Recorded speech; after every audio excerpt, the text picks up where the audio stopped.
to get to John Patrick Dolan because, of course, John Patrick Dolan joins us every single Wednesday here at KMIR. So welcome. Good morning to you, John. Thank you very much. Anxious or a glitch? Anxious or a glitch. We'll go with anxious. Very We're very good. excited Very good. to see you this morning. Indeed. So, John, of course, big news. It's really making national headlines as, of course, this former Xavier Prep high school student who was at Vanderbilt University accused of rape, found guilty. What's the latest with the case of Brandon Vandenberg? Well, he's going to be sentenced on March 6th. The sentencing range is between 15 and 25 years. And this is pretty egregious, and he seems to be, according to what was presented, sort of the ringleader of this whole thing. So I would say it probably is going to tend toward the 25 versus the 15.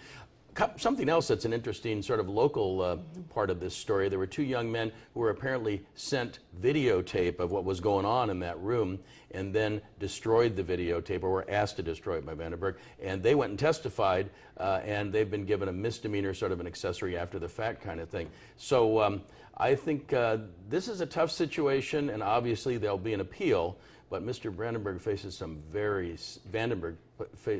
very serious time. Now, that video, was that ever actually made accessible to prosecutors, or did they destroy it before they could get their hands on it? They actually got the video. Oh, they did. And so that's why they know it was destroyed. And very difficult situation. And of course, the whole idea when you take the video yourself is you create some evidence against yourself, and that was a big problem. One of the other defendants testified that he apologized for what happened. He basically said, I don't remember what happened, but I'm sorry for what happened.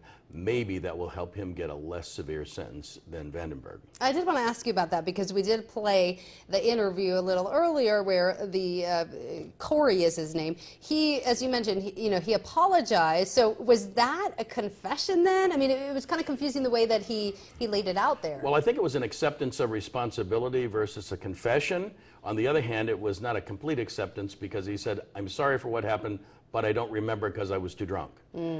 Probably it's helpful for him to accept responsibility, and maybe that'll help him in sentencing, but it wasn't a complete admission. Corey Batty is his name, by Yes. the way. And also, let's move on to Proposition 47. We've talked a little bit about that, but now that the new year is in full swing, what can those people who have actually been found guilty of drug possession, what can they do now? Well, interesting consequences. The people that are in custody that have been found guilty of just straight possession can come back and petition to get their case reduced to a misdemeanor, and they're doing so in droves. Over 3,000 petitions filed just in the Larson Justice Center by the Public Defender's Office.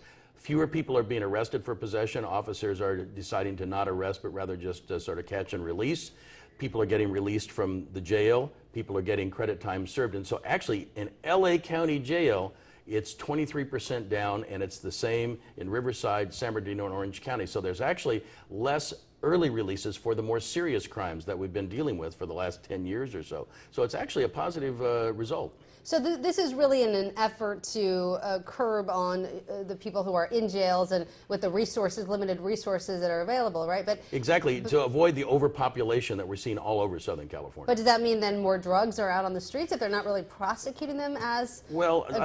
I don't know that more drugs are out on the street. I have a feeling that where this is going is legalization of drugs, because we've spent billions of dollars over the last 30 or 40 years in the war on drugs, and it has been an absolute failure. One negative consequence, or at least seemingly negative consequence, many people in possession cases were agreeing to go to drug court to get treatment and then earn their way out of the problem. And of course, now that it's a misdemeanor, or that they're not even being charged, drug court probably is going to be shutting down here in the Larson Justice Center. And real quick, John, exciting news for your law school. Tell us about that. Just last night, we started our 6th semester. Our inaugural class is getting ready to take the General California Bar Exam in July of 2016, and we'll start our registration campaign for next year, February 1st. Exciting stuff. Congratulations on that. You'll be hearing more about the law school because they have a big advertising campaign out as well that's right. coming out. So thank you, John. DolanLawOffices.com. Stay with us. We'll be right back.